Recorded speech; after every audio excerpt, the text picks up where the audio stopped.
This Morning. is this is the A team. This is the best team, and we're here, of course, for the panel discussion. Sorry for the delay, by the way. It wasn't our fault. Competitive advantage. How do regular top draw tournaments drive growth in women's football? A hot topic at the moment for reasons which we'll jump into. Obviously, Alicia Lui is here from Wise. Richa Singh is here from Spectatr AI. Vicky Stickland from Wasserman, and Sarah Walsh, who is part of the local organising committee of the Women's Asian Cup. Thank you very much for being here, ladies. I'll start with you, Sarah. You're a busy bee at the moment, aren't you? Yes. Yes. Big year coming up. Big year. March 1st is when we kick off for the Women's Asian Cup, and yes, I'd love a bit longer runway to deliver this thing, but we have the advantage of delivering the next major tournament, in my view, in Asia for women, straight after the Women's World Cup, which was hosted in 2023. And what we've seen in the market, particularly in Australia, is the uplift in commercial value, attendance uplift, viewership uplift for our national team at levels we could never have expected for the Matildas back home. So I'm building off that very strong platform, which is fantastic. And actually tickets go on sale tomorrow for individual tickets, which is a really big moment. Who come up with the name of the Matildas? I think that is a brilliant name, by the way. Yeah, I think it depends who you ask. There's lots of answers around. Apparently there was a fan poll once. I was a Matilda and I have no idea. By the way, it's an anniversary today, isn't it? It is. 50 yes. years. It's the final of the first Women's Asian Cup, held here in Hong Kong. Held here in Hong Kong 50 years ago. When I heard that, I was absolutely shocked. I didn't realize it had been going that long. Yeah, it was a lot happened after that, and there were gaps within how the tournament was delivered. But fantastic. The teams that were there that were pioneering, and when I was thinking about coming here, I think that was just like too serendipitous to miss it. But it's really fantastic to be here in Hong Kong. It's a sign. It's a sign, yes, and I'm all about signs. It's a sign. So. It's definitely a sign. Vicky, obviously we've had the Euros. Women's World Cup not that long ago either. A huge fan interaction. I was shocked by the fan interaction. Why? Why are the fans really jumping on board with the women's game? Oh, just so many reasons. I mean, obviously, it's been so successful, right? When we look at kind of the trajectory over the past 10 years. I was just thinking about this earlier, and I was thinking, I was really lucky to be in Wembley the first time that the women's England team ever played in Wembley. And that's like less than 10 years ago, right? And actually, if you think of that trajectory and the amount of content that we have now, like the access to these sports kind of on a global level, there's just so much more opportunity, honestly, for this growing fandom. We've done a few studies on this at Wasserman, and we have a platform called The Collective. We do a lot of global research on women and women's sport, women in sport, music, and entertainment. And then we can also break that down by region and look at it regionally as well, which for us, being based here in APAC, is also really interesting. There are like 5 key things really that women have said that supports their engagement in sport and in women's football particularly. And it's all about more content. As I said, it's more content. It's about having content in their local language, which is really important, and we didn't have that before. It's about having access to players. And that doesn't need to be physically, but actually via social media, really understanding who these heroes are and kind of making heroes of these women is super important. It's about having timely content, particularly from an APAC perspective. So like, what can we engage with? So Asia Women's Cup, just such an amazing opportunity for us in that sense. So there are a whole array of reasons, but what an amazing time for women's football, and I think for the future of the sport. Richa, Vicky just mentioned their languages. You're an AI. I know nothing about AI. I'm not very smart. I flunked out of school, so AI is way above my head. I heard you mention, when we were in the dressing room, by the way, getting ready, I heard you talk about languages. How important is that to your clients in terms of getting the content out? Uh, yes, we spoke about that. It's very important, primarily just because of the bottom line that Vicky or Sarah mentioned. You want more and more viewership and fandom from across the world.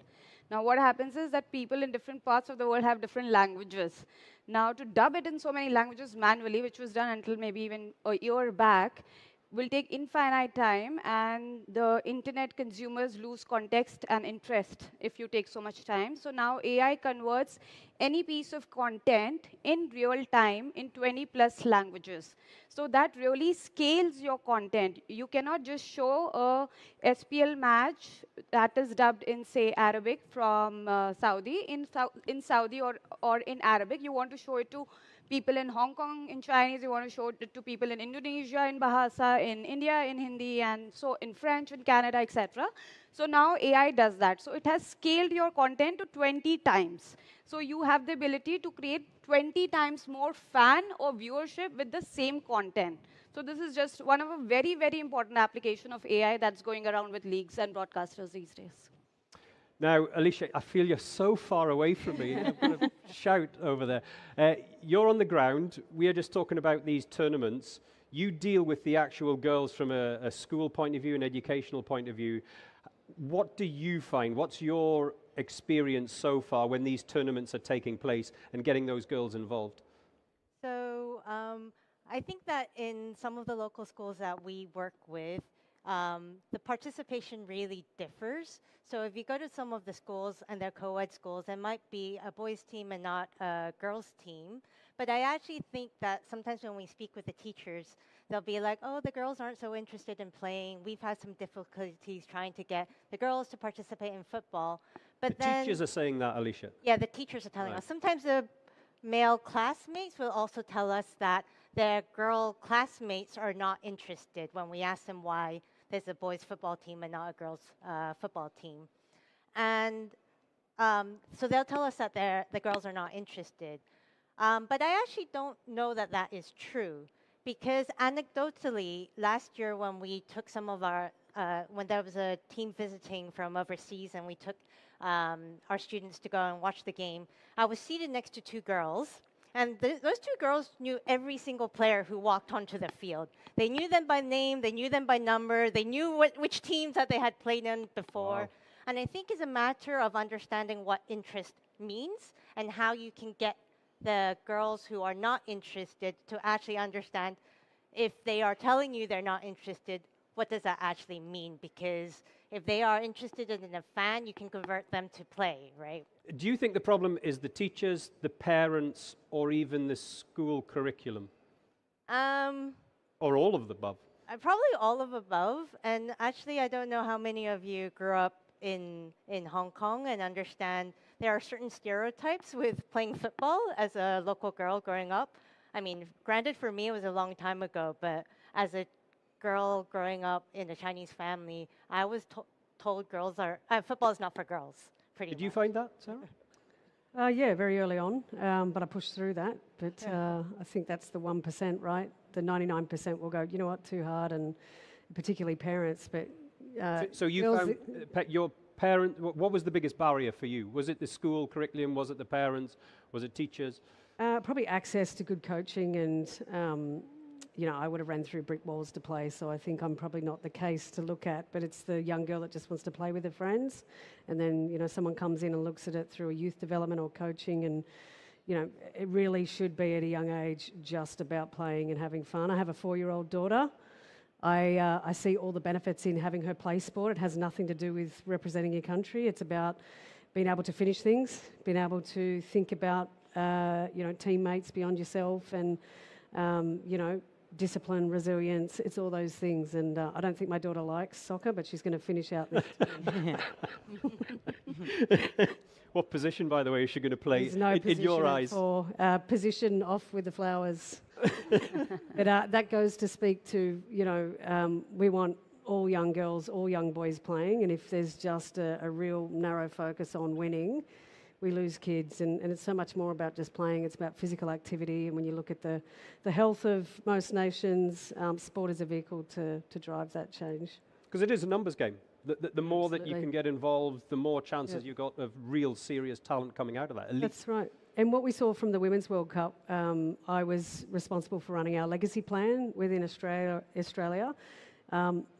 I'm running a tournament now. It actually goes for 21 days. And so governments, sports don't invest for the 21 days. It's actually how football and governments benefit from those 21 days. And so I was absolutely focused on making sure that football benefited and progressed. And so from when we started the plan, we had, I'll give you a stat, we have 2,500 community clubs in Australia. Wow. Only at the time, 26% of those were considered female inclusive. So you could get changed there. There was enough space. There was, women working in there. And over the next 4 years, we got that to 40% because of the 4 weeks of Women's World Cup. And so when sports and the economies, whoever's hosting starts to think more broadly and how you can leverage it, I think that's where the real success is.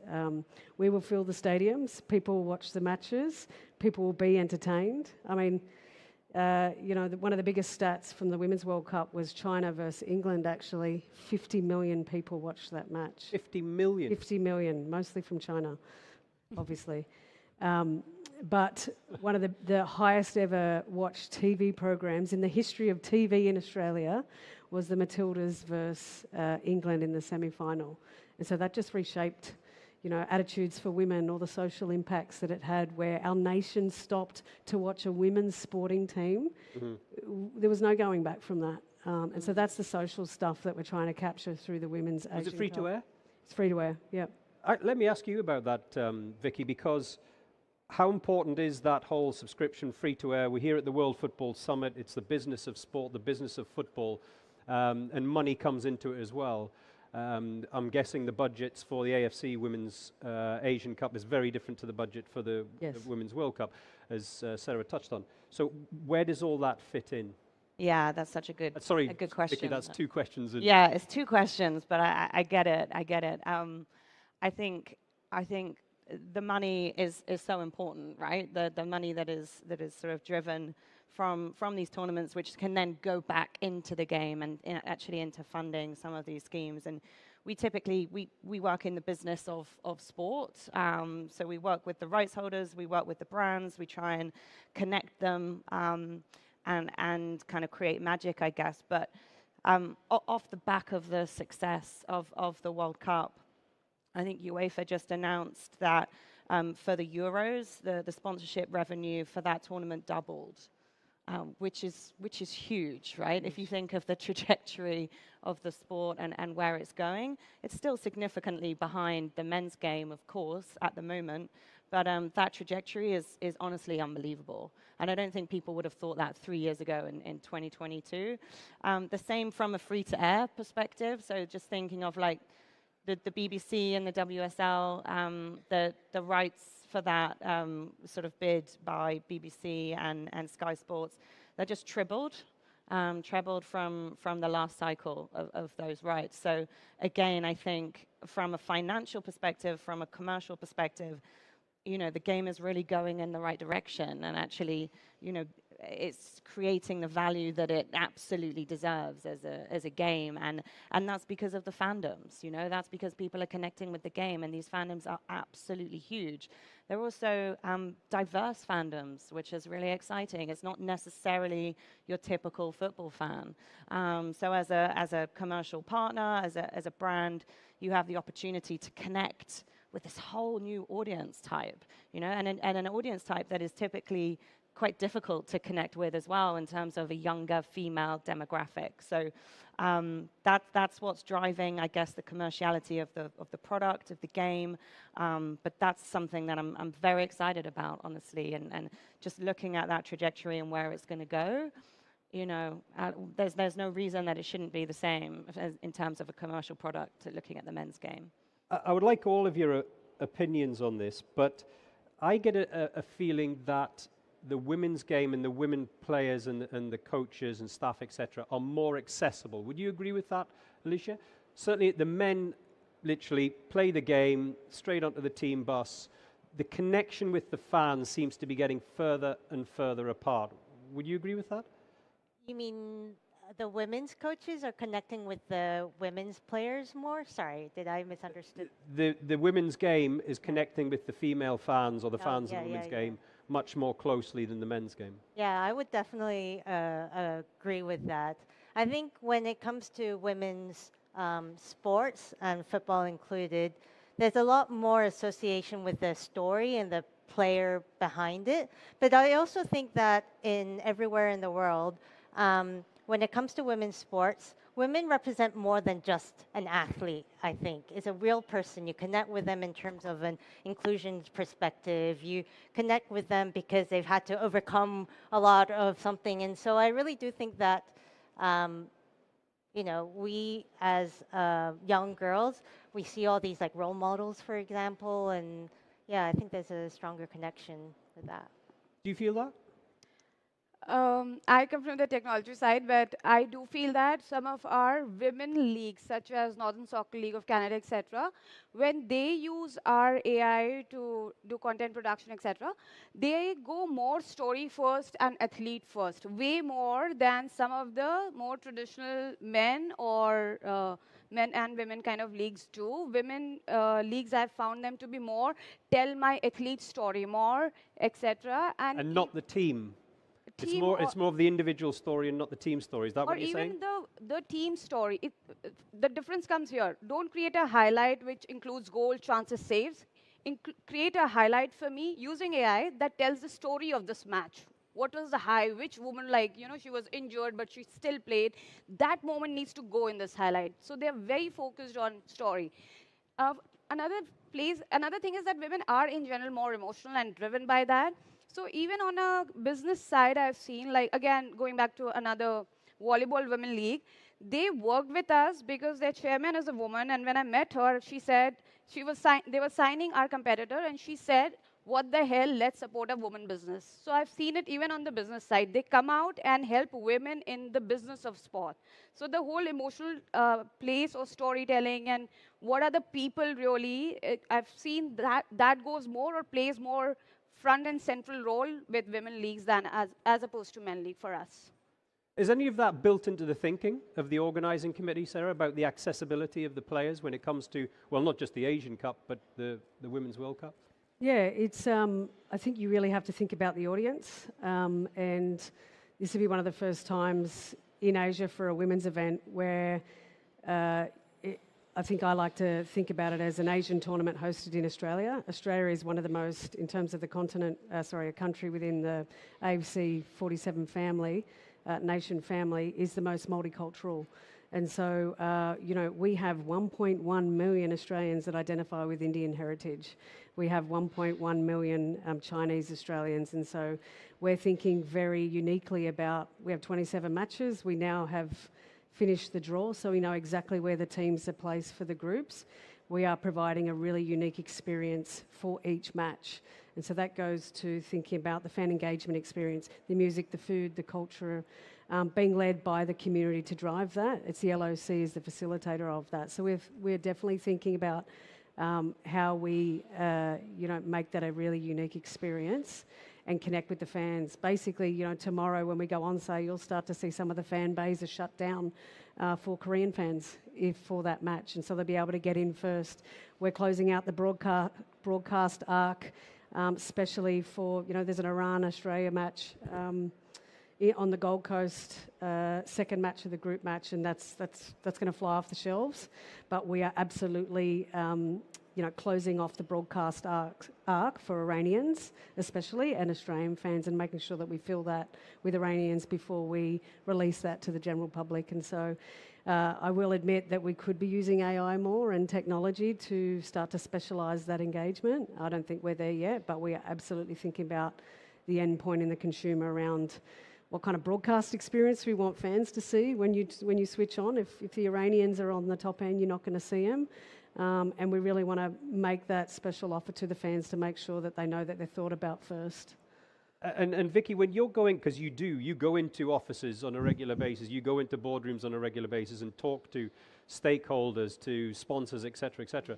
Do you find an openness when you're having those conversations when it comes to the women's game that maybe is a little bit different to some of the male clients that you deal with? Absolutely, yeah, absolutely. I mean, there is still, because it's a newer process that we're going through, quite frankly, so there is more flexibility there, which from a brand perspective is really exciting, right? It's more about, okay, let's co-create something and do something together that's perhaps not been done before, or, you know, like, what do our fans actually genuinely want to see, and let's go and co-create that together. So definitely, I do think that's the case. And again, I think that if you looked at 5 years ago, that probably wasn't the case, you know. So again, the trajectory is just unbelievable.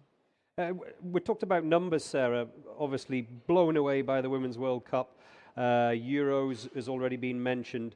What's the expectation when it comes to next the 2026 Asian Cup? It's going to be a tough task to raise that bar again, isn't it? Yeah, well, I don't think I'm being compared to the Women's World Cup, am I? That's a global tournament with 32 nations with $1 billion. You can do it, Sarah. This will absolutely be the biggest Women's Asian Cup ever. You know, by virtue, the Port Indian Association hosted that during COVID. They've set some pretty high broadcast viewership numbers for our team to hit because no one could access the stadiums. So, you know, the Women's World Cup delivered $1.32 billion worth of value to the Australian economy. $1.32 billion. That's rivaling the Men's Rugby World Cup. And so, for anyone that thinks women's football is still not commercial, you're out to lunch. So it's for us, it's about being honest and true to the size of this tournament. There's 12 nations, not 32. We're operating in 3 states, not 5. We have 5 stadiums, but I'm excited by the numbers and what they could be from an economic standpoint. We have tourism targets into both of the 3 host cities. So they're the numbers that we need to meet. But what I did learn from the Women's World Cup is if you focused on the numbers without being focused on the process and creating moments, they're an outcome of the work you do. It's something that I'm shaping in the LOC. If you're fixated on the numbers, you won't be fixated on the process. And so for us, we want to create those moments, like where Courtney Vine in Australia scored the 10th penalty kick that took the Matildas to their first semi-final. I don't know what those moments will be. It might be the fantastic striker, is it Sangrita from India, to score a first goal for India at a finals of a Women's Asian Cup. I want to be there for those moments and tell the story of those moments because the numbers, they'll follow. Sarah can't comment on this, but I can say it. The state of the men's sport in Australia is helping the women's sport, isn't it? Their sorry state of men's rugby, all the rest of it. Well, we've got this unique runway to 2032, the Olympics. Do we have any Australians in the audience? We do. Put your hand up if you're an Australian in the audience. How many have we got? 1, 2, yeah, good. We've got the 2032 Olympics, and you're working back from that. You have a men's and women's rugby World Cup, very big events. You have a netball World Cup, bit smaller, but ours is the next big tournament, and so very big expectations after the FIFA Women's World Cup. But I can't talk about the numbers, but we've already been on sale with multi-match packs. Does anyone know what a multi-match pack is? No. It's something that worked really well. Talk about innovation. I quite like what you said because we're unshackled by the things that have or haven't worked for men's sport. We get to actually create a blueprint, and what I feel pretty strongly about is that there's actually space to fail and test and learn. And so the Women's World Cup set up these multi-match packs that went off the shelves, where basically you have to buy a minimum of 3 tickets to a group match, and you can add a final as an addition, and then basically what you're doing before the draw is kind of, before anyone knows who's playing where, people are purchasing tickets, and it's like a jackpot. Like a lottery. A lottery, but you know, smart and savvy footballers, with Australia being A1, can see track the journey on the match schedule. I was overwhelmed by the number of tickets that we sold in a multi-match pack before anyone could even sell a single ticket. So I'm expecting the next phase to be massive. But multi-match packs, it doesn't happen in men's football. And it allows this unique kind of experience for fans to buy packages that are fit for purpose. It was challenging because, Ticketmaster, who we work with, it was a convoluted process, right? What it meant was we had 5,000 people in the queue lining up for tickets because our multi-match packs required people, an individual purchaser, to have 25 minutes, because that's how long it takes to purchase the match packs. And that blew up from, a fan perspective. Not as big as I thought, but ultimately savvy fans that are rusted on are happy to do that. And so we spoke to a very particular market. Now we speak to the general public on individual. And this is not the thinking around men's football. We get to do it differently. Mm. It's like an Oasis concert, that, isn't it? The ticket application. And long may the Australian men's keep losing, saying that as an Englishman, of course. I just wanted to come back to you, Alicia, because timings is a topic as well. Obviously, the timings will be reasonably favourable. What's the difference in timing between here and Australia? Is it 2 hours? I guess it depends, because it's anywhere from 2 to 3 hours, I believe. Obviously, Perth, I think it's actually the same time zone. Yes. Right. But I think Melbourne and Brisbane will be... because you were talking about young girls before, exactly. and obviously any kick-off times that are 1 o'clock in the morning, that doesn't really help, does it? Unless, I don't know, teenagers are night owls, right? So maybe actually... True. Get to bed. Time, but yeah. Yes. But I would say actually, I have some friends in the audience who probably experienced this with me.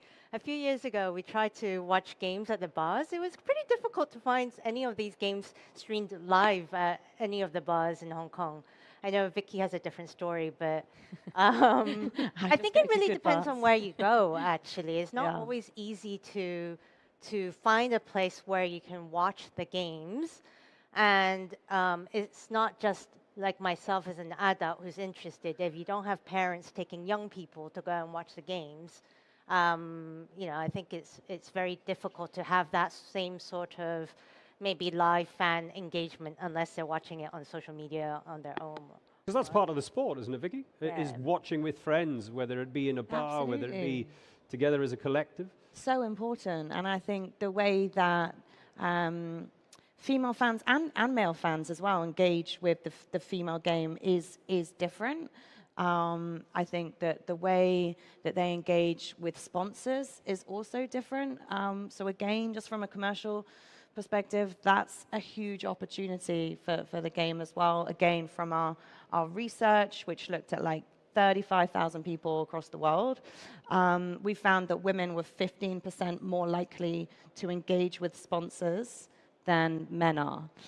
So actually, if you're a sponsor and you're paying a lot of money to collaborate with a property, then actually those female fans are much more likely to engage with your brand. They're much more likely to purchase your brand because of that sponsorship. And if you have like a fan experience in a village, they're much more likely to visit that fan village as well, or your experience. So again, in terms of fans, they're very, very engaged, not just in terms of the sport, but actually in terms of everything that is going on around the sport. And I think when we think of the timing from an Asia perspective, there's still such a huge opportunity there, because actually there's not so much content on this time zone typically from a women's football perspective, which is why the Asia Women's Cup is so exciting. Like again, from our research, just looking at 10 markets across APAC,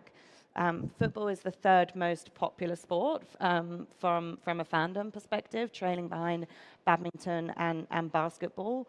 But I think a lot of that comes down to the timing. If you look at when those sports are on TV, you can watch those, you can engage with those. So actually, again, this is a huge opportunity for fandom across the region, I think. I've just been told to wrap up. Richa, come on, hit me quickly. I just wanted to add, again, this timing thing, it's a constant problem across leagues, because when do you want to show? And again, you want to show it to the world, not just your local region. And that this is, again, one of the problems that AI is solving. We are solving for a lot of leagues as well, where, say, it's a GMT, it's a London tournament, then what time does it go on their Twitter or their YouTube in Indonesia has to be very different when it goes in US and when it actually goes live on the local. A lot of time, or mostly, they cannot control TV and broadcast rights, but social media people are controlling very very efficiently with AI as to when the population wakes up, nothing should go in the middle of the night, and expanding the reach and the fandom that way. Thanks, Richa. Thank you very much to our panel. I could talk about this all day. Thank you to Alicia Lui, to Richa Singh, to Vicky Stickland, and to Sarah Walsh. Thank you very much. Thank you to you. Thank you.